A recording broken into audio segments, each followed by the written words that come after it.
প্রথমে জানিয়ে দেব শিকাগোর মেয়র ও ইলিনয়ের গভর্নরকে জেলে পাঠানোর আহ্বান ট্রাম্পের।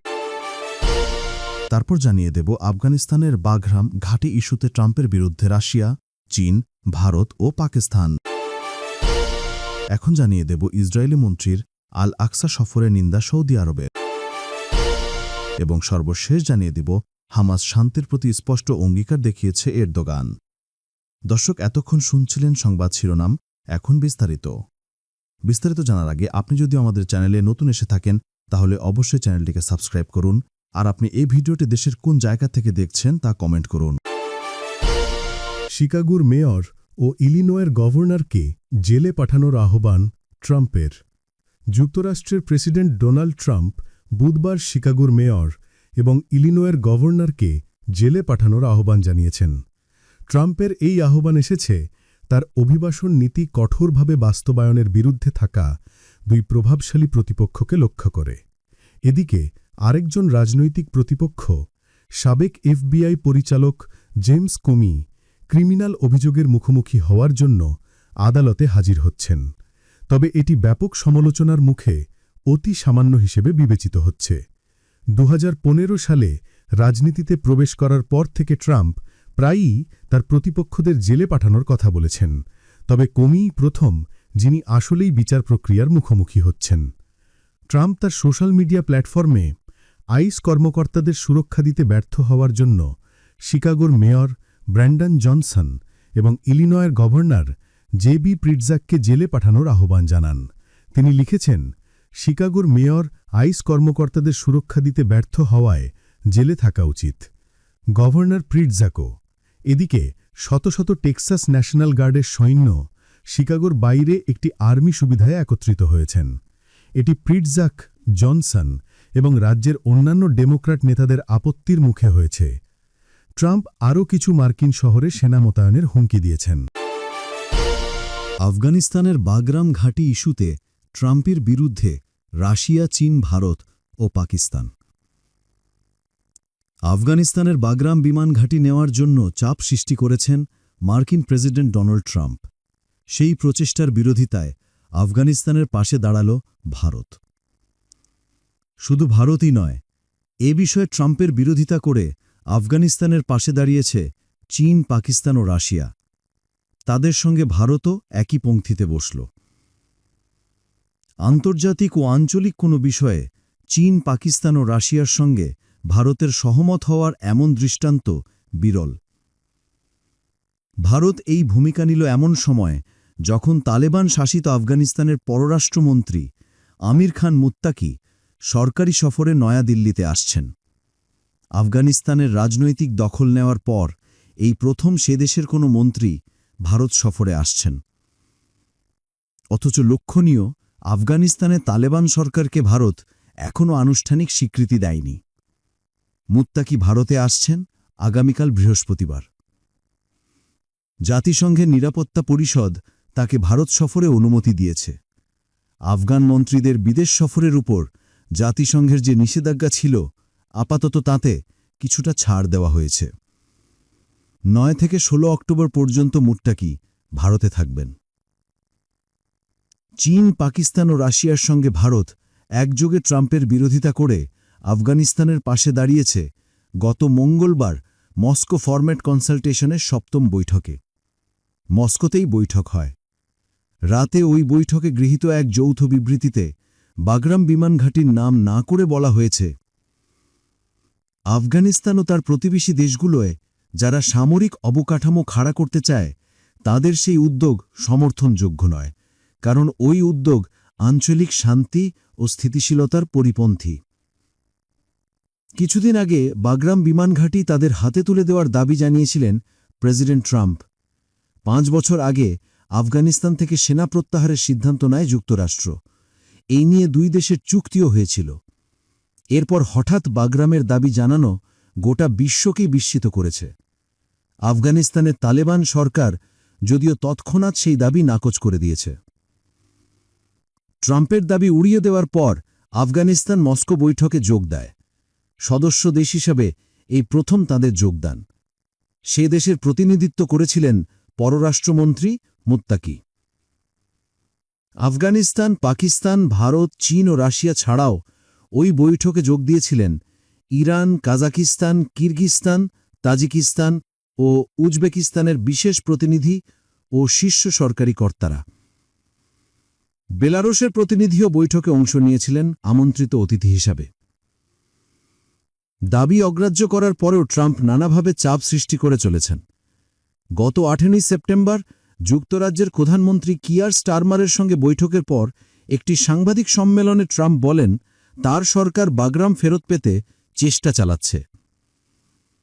ট্রাম্প বলেন, আমরা ওই বিমান ঘাঁটি তালেবানদের ছেড়ে দিয়েছিলাম, বিনিময় কিচ্ছু নেইনি, এখন ওই ঘাঁটি আমরা ফেরত চাই।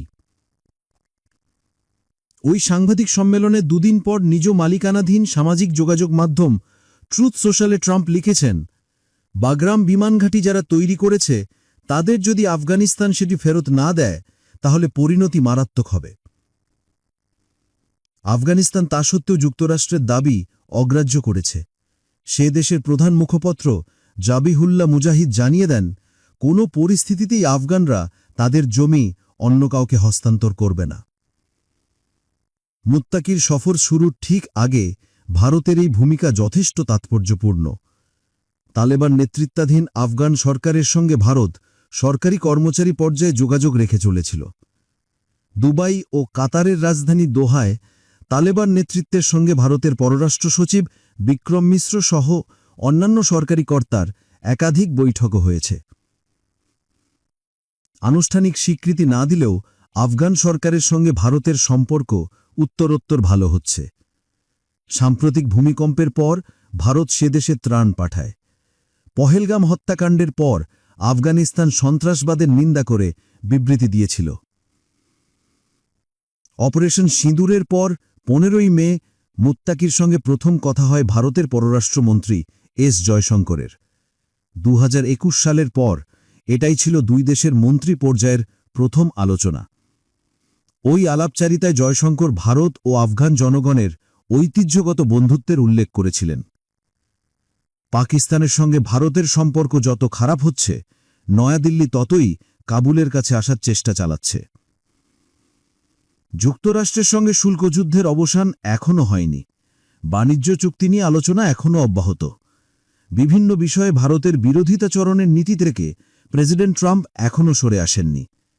এই পরিস্থিতিতে চীন, পাকিস্তান ও রাশিয়ার পাশে দাঁড়িয়ে বাগরাম প্রশ্নে আফগানিস্তানকে ভারতের সমর্থন জানানো যথেষ্ট তাৎপর্যপূর্ণ।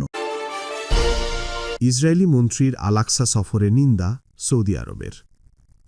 সৌদি আরব বুধবার ইসরায়েলের ডানপন্থী জাতীয় নিরাপত্তা মন্ত্রী ইতামার বেন গাভিরের জেরুজালেমের পূর্বাঞ্চলে অবস্থিত আলাক্সা মসজিদ প্রাঙ্গণ সফরের তীব্র নিন্দা জানিয়েছে। বিতর্কিত এই স্থানটি মুসলমানদের তৃতীয় পবিত্রতম স্থান, পাশাপাশি এটি ইহুদিদের সর্বাপেক্ষা পবিত্র স্থান হিসেবেও পরিচিত।